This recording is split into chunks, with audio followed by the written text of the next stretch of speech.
وكره المشركون أشهد أن لا إله إلا الله وحده لا شريك له وأشهد أن محمدا عبده ورسوله اللهم صل وسلم على سيدنا محمد عبدك ونبيك ورسولك النبي الأمي وعلى آله وصحبه وبارك وسلم بقدر أسماء بذاتك في كل وقت وحين اللهم صل وسلم على سيدنا محمد صلاة تنجينا بها من جميع الأهوال والآفات وتقضي لنا بها من جميع الحاجات وتطهرنا بها من جميع السيئات وترفعنا بها عندك أعلى الدرجات وتبلغنا بها أقصى الغايات من جميع الخيرات في الحياة وبعد الممات وعلى آله وصحبه وسلم. سبحانك لا علم لنا إلا ما علمتنا إنك أنت العليم الحكيم. اللهم أنت مقصودي ورضاك مطلوبي أعطني محبتك ومعرفتك. Tuan Imam yang dirahmati Allah dan pengurusi juga dan kuasa surau, tuan-tuan dan puan-puan yang dirahmati sekalian. Alhamdulillah, bersyukur pada Allah Azza wa Jalla pagi ini dapat kita berhimpun di rumah Allah, dapat kita melaksanakan ibadah solat subuh, dan kita di antara hamba Allah yang dipilih untuk sama-sama melangkah melaksanakan solat berjamaah. Setiap orang mukmin yang ada di dalam hatinya seperti yang disebut oleh Rasulullah sallallahu alaihi wasallam, rajulun mu'alliqun qalbuhu bil masajid, yaitu seorang lelaki yang hatinya itu terpaut dengan masjid atau surau. Dia pergi ke tempat ibadah, dah berniat sejak awal lagi untuk melaksanakan solat berjamaah. Daripada rumah dia berwudu, dah berniat dia melangkah pergi ke masjid, maka pahala untuk dia melaksanakan solat itu dah dapat. Daripada rumah setiap langkah dia bergerak, naik motor ke, naik kereta ke, sampai ke surau dan dia berwuduk di rumah, maka pahalanya dia akan peroleh. Apabila sampai ke surau contohnya terketut pula, tak apa, bukannya maksudnya pahala wuduk tak dapat, dia tetap dapat ambil wuduk lagi. Sebab dia dah berniat berwuduk daripada rumah. Dan itulah tuan-tuan di antara tanda-tanda Allah Subhanahu wa taala nak memilih kita untuk digolongkan menjadi hamba yang soleh. InsyaAllah kali ini tuan-tuan, saya nak bawa sedikit tazkirah berkaitan dengan waliullah. Namanya tu berat macam kita nak dengar. Macam mana kita nak menjadi wali Allah. Waliullah, masya-Allah. Boleh ke tak tuan-tuan? Tidak ada, tidak ada apa namanya kata-kata ataupun juga larangan seseorang itu apabila seseorang manusia biasa bercita-cita untuk menjadi wali, tidak ada larangan. Yang tidak boleh kita mengaku atau bercita-cita untuk menjadi nabi atau rasul, tak ada. Tapi waliullah itu ada. Ada seorang hamba Allah ni, ulama muda lah, umurnya baru 40 lebih. Kalau tuan-tuan search dekat internet tu ada. Namanya Gus Bahar. Gus ni gelaran orang Jawa. Orang Jawa ni kalau misalnya Gus tu maknanya tuan ataupun tuan guru. Tuan guru atau Pak Kiai ke, Pak Kiai itu umum. Tapi dia Gus ni, ini maknanya dia panggilan. Kalau contohnya tuanku, sebutan kepada Allah Gusti. Kalau macam contohnya Nabi, dia Gusti Kanjeng Nabi. Baginda tu kanjeng kan, seperti itu. Jadi Gus Bahar ni tuan-tuan, orangnya belajar tak tinggi. Dia belajar pondok saja. Belajar pondok tetapi ilmunya luas. Ilmunya luas sehingga para ulama menyebutkan dia ni seorang yang faqih tafsir. Orang yang faqih, orang yang memperdalami ilmu fiqh dengan dapat menguasai ayat-ayat Al-Quran. Kalau dulu para ulama itu ada namanya tafsir Qurtubi. Ada Qurtubi ni tafsir ayatul ahkam. Imam Qurtubi dia ni orang yang faqih dan dia ni menguasai Al-Quran.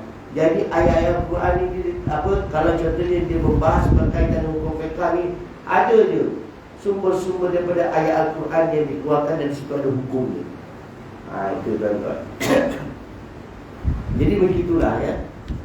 Dan bukan hanya kitab-kitab kuning yang jawab, kitab-kitab Arab dia pun dapat menguasai.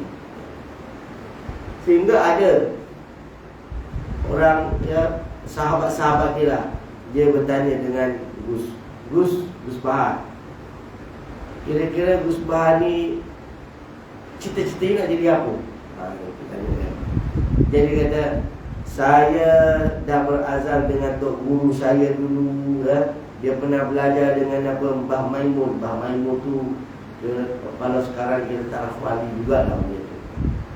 Dia belajar macam orang dulu, dia belajar ilmu ilmu agama ya, dengan tok guru syekh-syekh masyayikh dekat Arab, kemudian balik ya, dan dia ada pondok dan dia mengajar. Kat sini macam ada tuan guru salih, ya, tuan guru salih.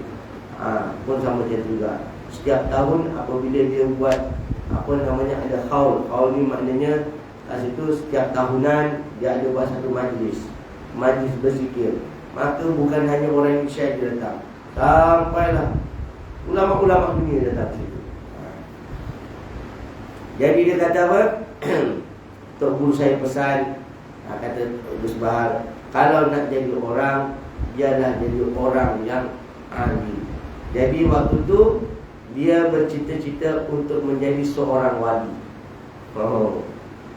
Terkejut apabila ada orang saya ni bercita-cita, ya, berkeinginan untuk menjadi seorang wali. Sampai para ilmuwan, para ulama Indonesia, ada kata-kata orang nak jadi wali tu dipanggil. Antaranya ilmuwan, ahli akademik, para ulama Indonesia yang manggil dia tu ada namanya Profesor Dr. Quraish Shihab. Ya, ahli tafsir. Dia ini kelulusan daripada Universiti Al-Azhar, PhD dah dapat profesor di sana. Bukan cara-cara orang. Berjumpa, ya, manggil kepada Gus Bahar.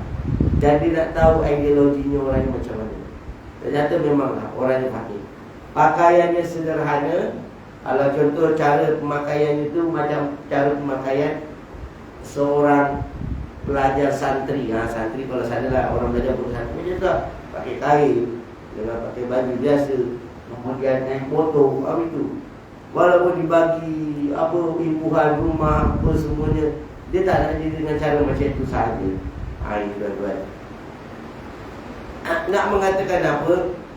Inilah ya, Allah Subhanahu wa taala menyebutkan dalam Al-Quran, Inna waliyallahi alladhi nazzala al-kitaba wa huwa yatawalla as-salihin. Sesungguhnya perlindungan Allah kepada wali-walinya. Wali-wali apa? Orang-orang yang soleh itu. Apabila diturunkan ayat-ayat Al-Quran, maka mereka lah yang akan mencari. Wa huwa yatawalla as-salihin. Dan sesungguhnya Allah Subhanahu wa taala akan menjadi dan golongkan mereka di antara orang-orang yang soleh. Ini ya. Maknanya tentang ilmu memang hidupnya itu sepanjang masa dengan menggali dan mencari ilmu Allah SWT. Bukan niat lain, bukan yang menunjuk-nunjuk, tetapi niat untuk mendekatkan diri kepada Allah SWT. Kita tuan-tuan, ya, saya kalau kata nak jadi apa, nak jadi wali, tak berani. Rasa bergegar rasa. Dan banyak maksiat yang kita buat, banyak perkara-perkara yang keduniaan yang kita masih kita sukai lagi. Ya Allah. Jadi tuan-tuan, Di dalam buku yang ditulis oleh Dr. Aid Abdullah Al-Qarni, ya, seorang ulama dan seorang ilmuwan daripada Saudi Arabia. Tapi sekarang tuan-tuan, dekat mana dia? Dalam penjara. Ini ya, antara lah ya, pendakwah-pendakwah, ulama-ulama yang sekarang tersungkur dalam penjara di era zaman Muhammad bin Salman, ya, Sultan Muhammad bin Salman, ya, putera mahkota kerajaan Saudi. Dan inilah Dr. Aid Abdullah Al-Qarni, ya, dan juga Dr. Dr. Sulaiman Audah, ahli Majlis Fatwa Kerajaan Saudi. Imam Masjid Haramain, ya, Dr. Saleh Tayyib kena tangkap. Dan mereka bukannya kritik kerajaan, tak ada. Kalau kat sini kan ceramah kritik kerajaan, kau habis semuanya. Tak ada. Ada contohnya Dr. Saleh Tayyib, ya, Imam Masjidil Haram, dan dia juga ahli Majlis Fatwa. Imam satu dia tu ketua imamnya Syekh Sudais, dan dia bahagian imam dan majlis, ketua majlis syar'i Masjidil Haram Mekah. Waktu suatu hari Jumaat, ya, dia berkhutbah. Cuma dia berkhutbah tu, dia menerangkan berkaitan dengan amal ma'ruf nahi munkar. Khutbah dia tu berkaitan dengan amal ma'ruf nahi munkar. Nahi munkar tu yang dia jelaskan supaya kita menjauhkan daripada melakukan maksiat. Maksiat masuk di sini iaitu apabila ada program bercampur di antara lelaki dan perempuan.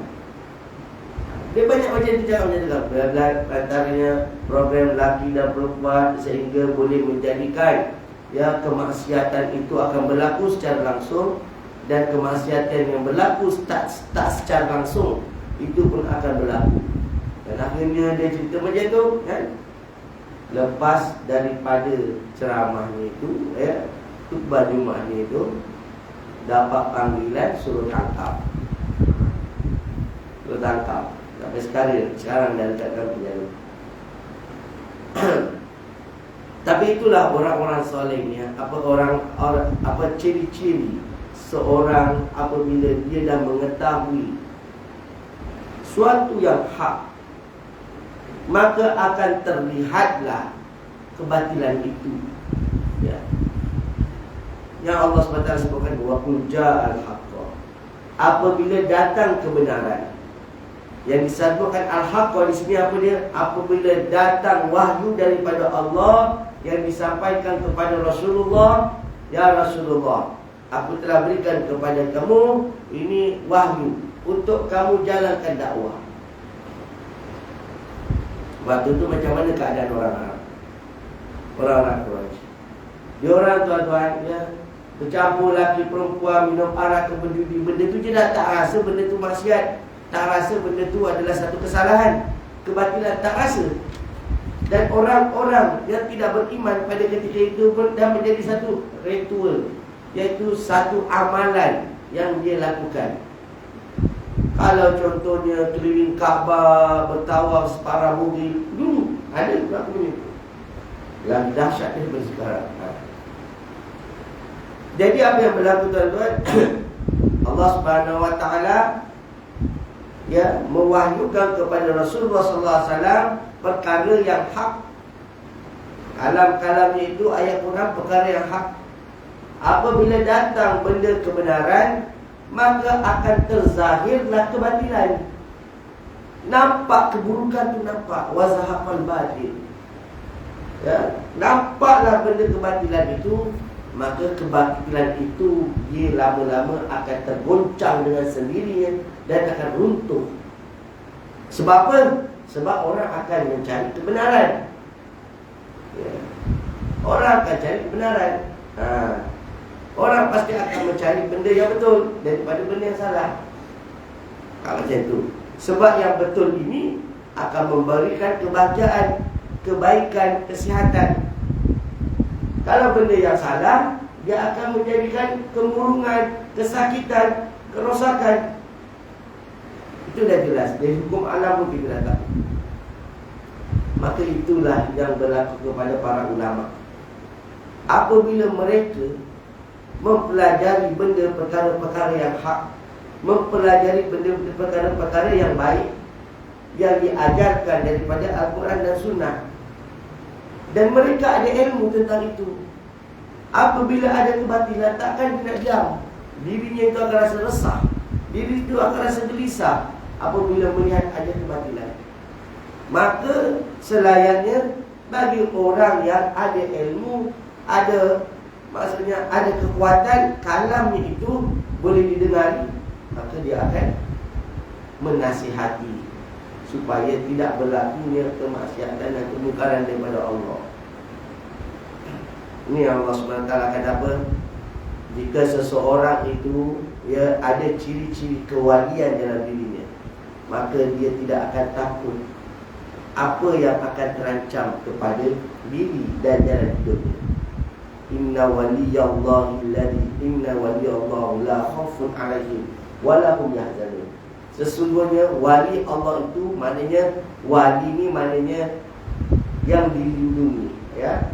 Mereka yang dapat perlindungan daripada Allah, ya, la khaufun alaihim, mereka tidak akan takut ancaman daripada orang-orang yang cuba mencantas mereka, orang-orang yang cuba untuk menganiaya mereka, mereka tidak takut. Walahum yahzanun, dan mereka tidak rasa sedih dan tidak rasa menyesal atas perbuatan mereka, sebab dia tahu yang jaga mereka adalah Allah SWT. Saya tak berani lagi. Kita baru dapat amaran surat dia ni, ni kan surat tunjuk sebab dah pening kepala. Surat ni kalau buat macam ni lagi, potong gaji, dah diam, gigit telinga, gigit tangan. Surat pecat, dah sudah dah, tak boleh buat apa-apa. Itu kita, aku nak bagi makan apa kan aku ni. Dan banyak lagi yang kita fikirkan perkara itu. Allah. Jadi macam mana tuan-tuan, untuk kita nak menimbulkan, ya, satu perkara yang besar di sisi Allah Subhanahu Wa Taala, untuk kita menjadi hamba-Nya yang soleh. Dan kita sentiasa doa kepada Allah Subhanahu Wa Taala untuk menjadi hamba-Nya yang soleh. Allahumma hdina ila siratikal mustaqim. Ya Allah, ya Tuhan kami, tunjukkanlah kami ke jalan yang lurus. Siratal ladzina an'amta alaihim, jalan yang lurus yang Kau berikan kenikmatan kepada mereka, minan nabiyyin wasiddiqin wasyuhada wassalihin, daripada para nabi, golongan para nabi dan rasul, dan orang-orang yang membenarkan ajaran agama Islam, as-siddiqin, dan para syuhada, orang yang berjuang di jalan Allah, dan orang-orang yang salih. Ulaika kana rafiqa, sesungguhnya apabila orang-orang ini tergolong di antara apa yang dikehendaki oleh Allah Subhanahu Wa Taala, orang saleh, mereka akan mendapat perlindungan. Setiap pergerakan mereka Allah akan jaga. Ulaika kana rafiqa, akan dibimbing olehmu ya Allah. Jadi itu yang kita inginkan. Tapi tidak rasa besar, ya. Apapun yang berlaku, dia tidak akan rasa lemah. Apapun ancaman dalam dirinya, dia tidak akan rasa lemah. Sebab itu kalau kita menelusuri sejarah kepada tokoh-tokoh ulama Islam, macam mana kehidupan tuan-tuan, kita nampaklah, contohlah kan, para imam, Imam Hanafi, Imam Maliki, Imam Syafi'i, Imam Hanbali, itu yang kita kenal, imam mazhab. Kalau kita melihat keilmuan dia, jangan cakap dah. Sampai sekarang rasanya sampai akhir zaman nanti pahala ilmunya tu terus mengalir. Kerana kita mempelajari Al-Quran, kita mempelajari agama dengan mendekatkan diri kepada Allah, mengikuti apa yang diajarkan melalui mazhab-mazhabnya. Kan lebih memudahkan kita berusaha untuk mendekatkan diri kepada Allah. Nampak keilmuannya itu, kehebatannya, tetapi bagaimana? Ni 4 orang ni semuanya tuan-tuan ni, semua ni dah pernah masuk penjara. Semua ni dah pernah masuk penjara atas fitnah-fitnah yang berlaku pada video itu. Imam Abu Hanifah An-Nu'man, ya, seorang tabi'in, dia ini sampai meninggal dalam penjara. Meninggal dalam penjara. Imam Syafi'i pernah difitnah kerana dia menyayangi keluarga Rasulullah SAW. Pada ketika itu zaman Sultan Al-Ma'mun, penguasanya itu dikuasai oleh orang-orang Mu'tazilah. Masa tu bukan penguasa dikuasai orang Mu'tazilah. Waktu tu Sultan Al-Ma'mun tu dia nak apa? Dia masih lagi, dia nak memerangi orang-orang Mu'tazilah. Orang Mu'tazilah ni, ya orang-orang Syiah, orang-orang Syiah. Orang-orang Syiah ni kan dia kan mengagungkan Sayyidina Ali. Jadi kalam daripada Imam Syafi'i, dia kata aku amat mencintai Ahlul Bait. Ni orang Syiah, kena tangkap. Digari tangan dan kakinya, dia dibawa berjalan daripada Palestin hingga ke Iraq. Masya Allah. Tak bagi makan, dipenjarakan. Kalau orang biasa dah meninggal itu. Sampai zaman Harun Ar-Rasyid pada ketika itu, dia nak tahu kenapa seorang imam yang besar, orang yang hebat seperti Imam Syafi'i, kalamnya itu dapat didengari oleh masyarakat, fatwa-fatwanya itu didengari dan diamalkan. Kenapa dipenjarakan? Siapa yang memerintahkan perkara ini? Aku nak dengar daripada mereka sendiri, daripada mulut masyarakat. Waktu tu dia tanya, wahai Imam, minta maaf, aku nak tanya, betul kan kau ni Syiah? Kata, aku Syiah ni maknanya orang-orang kelompok yang mencintai Nabi, keturunan Nabi. Betul? Aku memang sebahagian daripada Syiah maknanya orang yang cinta kepada ahli kerabat Nabi. Kenapa engkau termasuk daripada golongan Syiah? Kata, aku bukannya orang yang, dia kata, aku bukannya orang yang ta'assub kepada para Syiah sehingga dia nak buat benda-benda yang pelik-pelik, tak. Tetapi Nabi mengajarkan kepadaku untuk mencintai Ahlul Bait. Salah ke ini kalam Nabi? Dan kita menjaga Ahlul Bait. Itu je. Lepas tu, kenapa engkau dipenjarakan? Kerana aku dibilang seperti orang Syiah, sedangkan aku mencintai Ahlul Bait. Tu kan, akhirnya minta maaf dia. Minta maaf. Harun Ar-Rasyid minta maaf. Sedih melihat keadaan Imam Syafi'i pada waktu itu. Dilepaskan. Itulah kadangnya orang tak soal siasat dengan betul atas tuduhan, lepas tu ditangkap. Itu dia. Jadi itulah yang berlaku. Kalau Imam Abu Hanifah masuk Imam Ahmad bin Hanbal ditangkap, masuk penjara. Ini baru dia Khalifah Al-Ma'mun pada waktu itu. Kenapa? Kerana dia menentang pada ketika itu penguasa dikuasai oleh aliran mazhab Mu'tazilah. Dan mereka mengatakan sepakat pada waktu itu, zaman Mu'tazilah memang dia ada memberikan sumbangan kepada Islam juga, dari segi teknologi sebagainya. Tetapi dia mengatakan Al-Quran ini adalah ciptaan Allah, bukan kalamullah. Akan tetapi Imam Ahmad bin Hanbal, dia tetap berkeras, aku menentang kepada mereka yang mengatakan Al-Quran ini adalah makhluk Allah. Tidak. Tetapi Allah dalam sifatnya Al-Mutakallim, dia berkata-kata, maka itu adalah sifat Allah Subhanahu wa taala, maka Al-Quran itu adalah kalamullah. Dan dia akan kekal, tidak akan hapus dan musnah seperti mana makhluk ciptaan Allah Subhanahu wa taala. Sehingga di syurga itulah Al-Quran akan ada yang kita baca. Kena tangkap, sebab dia tak sependapat dengan mazhab Mu'tazilah, aliran akidah tuan-tuan. Ya Allah. Baru buka dan habis. Baik. Ya, sedikit lagi tuan-tuan, apa yang perlu ada, ya, bagi seorang yang dia ini, ya, akan digelar sebagai seorang wali. Apa yang perlu ada, sikap yang perlu ada dalam diri kita. Yang pertama, iaitu yang disebutkan oleh Dr. Aid Al-Qani, ikhlas dalam beramal.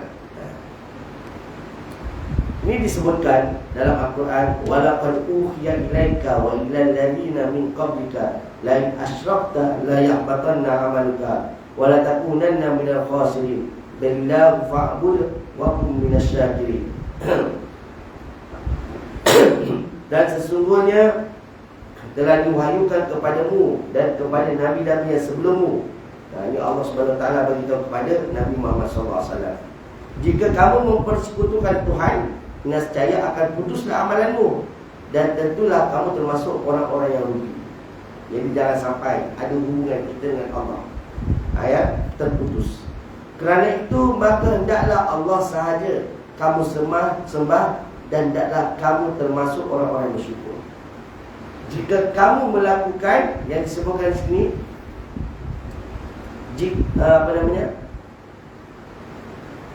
jika kamu mempersekutukan Allah, maknanya kita mensyirikkan Allah, nescaya akan hapuslah amalanmu.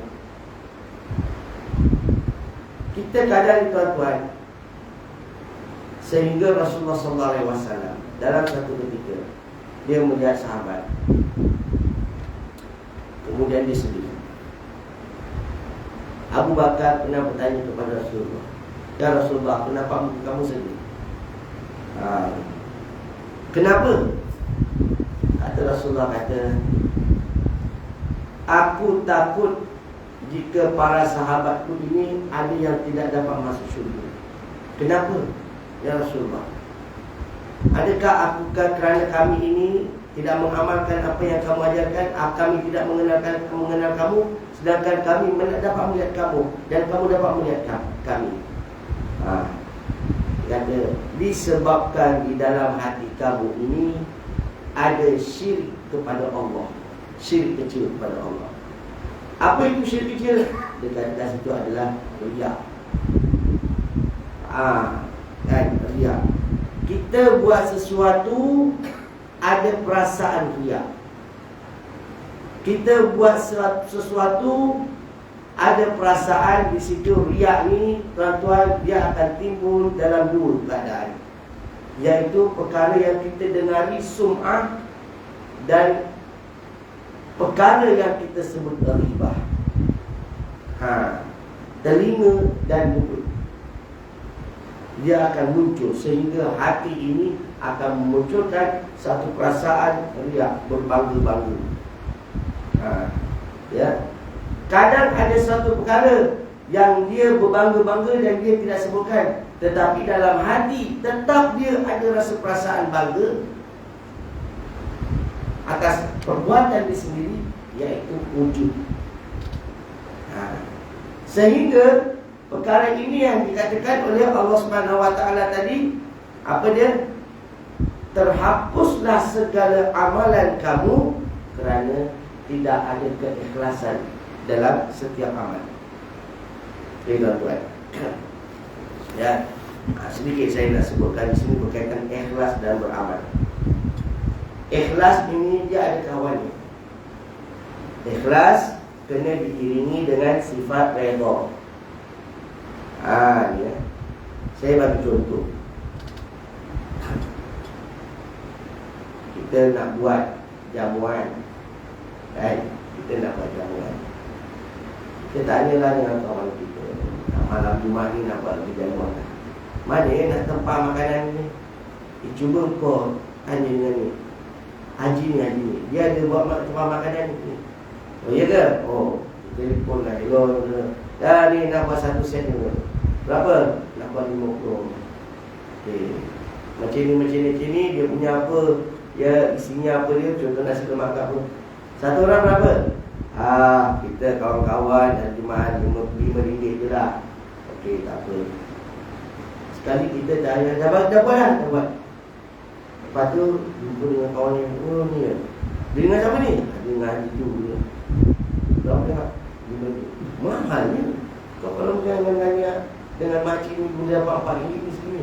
RM4 pasti kau dapat. Oh iya ke?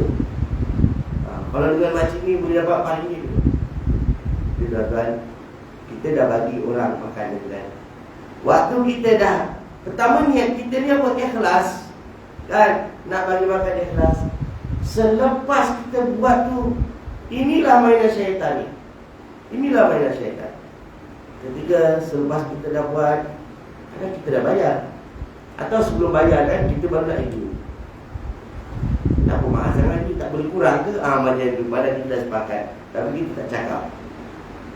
Dalam hati, memanglah ada keluaran, tak apalah, lain kali lah pergi. Ataupun, oh iya ke? Kalau perasaan yang jahat kita, sudahlah, last lah ni aku dengan dia. Dia tak ada, aku cari orang lain. Lalu kita baca ni kan. Maksudnya apa? Selepas kita melakukan amalan, ya, kita bersedekah dengan niat ikhlas, dan kita dah tahu, ada orang bagi tahu dia lebih murah, lebih sedap apa semuanya. Akhirnya dalam hati ini kita rasa, aduh terkena aku, ada. Itu maksudnya apa? Ada kita tak redha. Tak redha dalam kita beramal, lepas tu kita tak redha. Kita sedekah bagi orang. Kau pergi sedekah orang tu, dia tu bukan susah sangat pun macam dia ni. Oh iya ke? Bila terkena, tak redha. Tak redha. Adakah amalan yang kita lakukan itu Allah terima? Tak terima. Ya, betul, Allah tak terima. Tergantung. Sebab amalan kita itu, kita tak redha. Itu kalau amalan kita, kadang kita berkaitan dengan amalan. Kalau contohnya kita nak sembahyang, kita nak solat, kita nak buat apa, nak buat puasa ke dan sebagainya, nak solat dia. Untuk kita nak dapat redha Allah tu, kalau kita amalan ubudiyah, fardiyah, ya, maknanya kita langsung kepada Allah.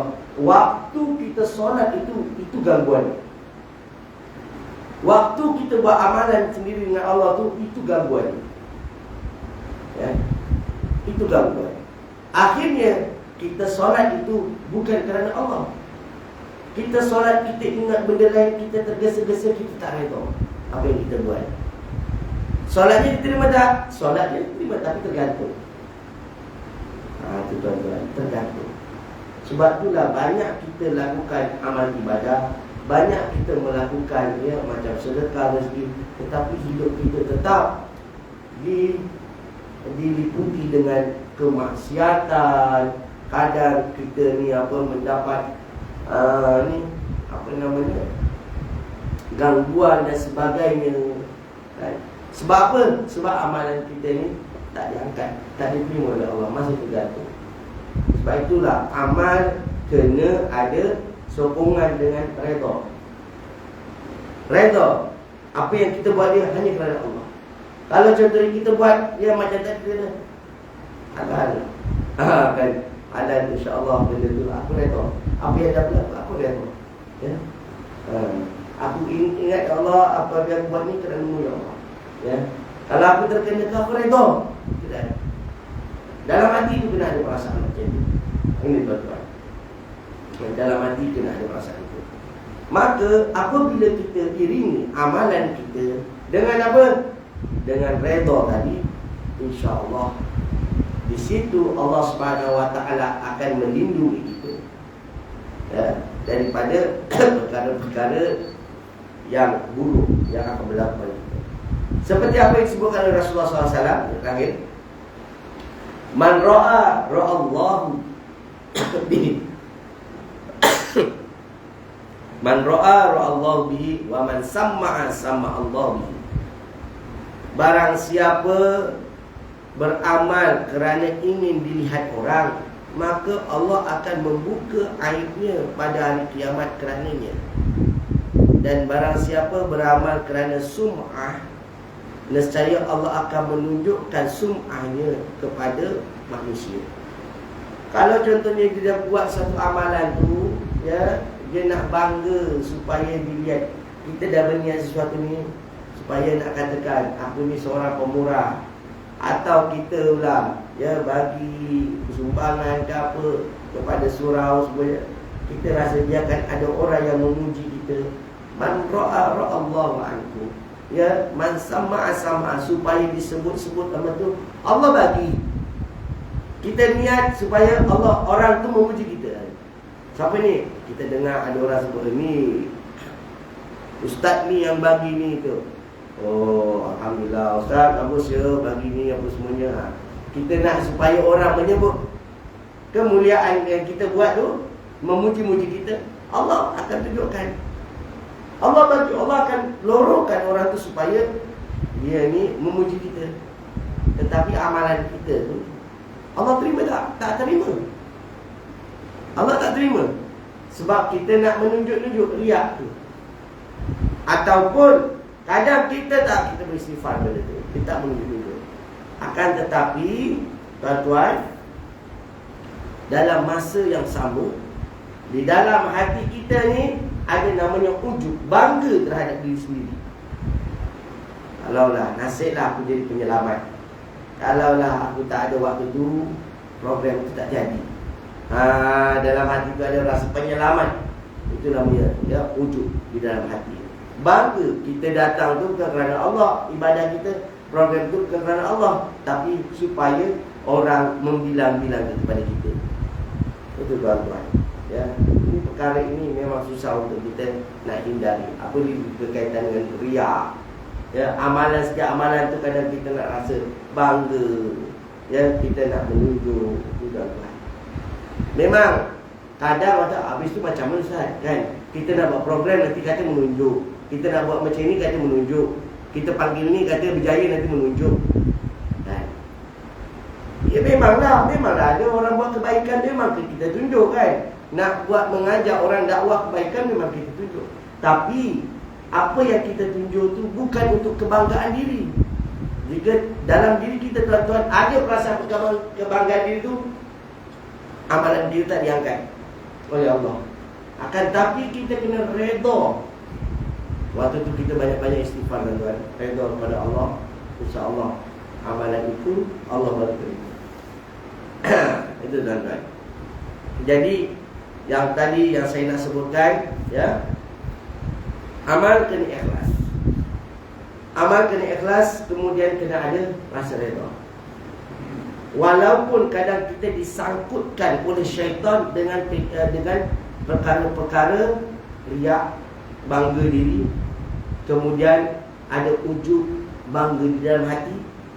Kadang kita nak menunjuk-nunjuk, nak minta dipuji oleh orang, tapi mungkin amalan itu tidak terangkat. Tapi kenalah kita, apa namanya, datangi sifat redha. Dan macam mana untuk supaya kita ni bertahan, ya, bertahan supaya Allah Subhanahu Wa Taala, hati kita ni ikhlas kepada Allah Subhanahu Wa Taala. Kita kena amalkan 3 perkara itu. Ini amalan-amalan para ulama, para wali.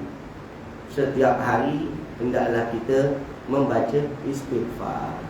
Sebagai apa? Sebagai pelindung diri. Sebabnya apa, tuan-tuan?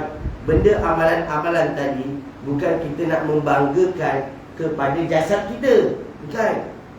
Ini semuanya untuk menghidupkan, menyuburkan, memberikan kesihatan kepada rohani kita.